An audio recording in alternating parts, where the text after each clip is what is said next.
Long before the songs of freedom reached the ears of the newest generations, there were promises made in smoke and blood, promises broken by those who called themselves masters. This is the story of how a people were betrayed, how they survived, and how, in time, the scales of fate found their balance. They arrived in chains, ripped from homes they never chose, sold beneath auction blocks that smelled of sweat and coin.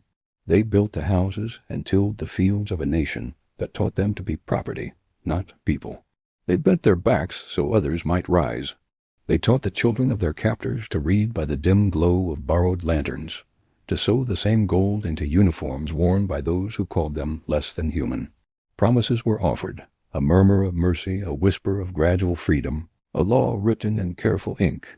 Make yourself useful, and you might live an easier life.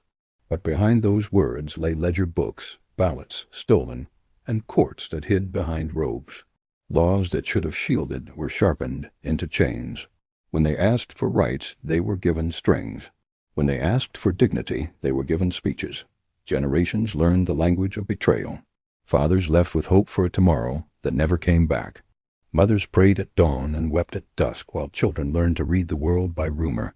The system carved out exceptions: service and sacrifice when convenient, silence and surveillance when inconvenient. Black hands made the nation rich, and the nation taught black souls how to count their losses.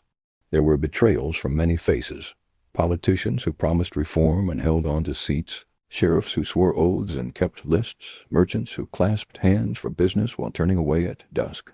There were the false allies who fed the movement empty slogans, and the men who signed decrees that locked doors instead of opening them. There were nights when hope was traded for temperance, and mornings when justice was rationed in crumbs.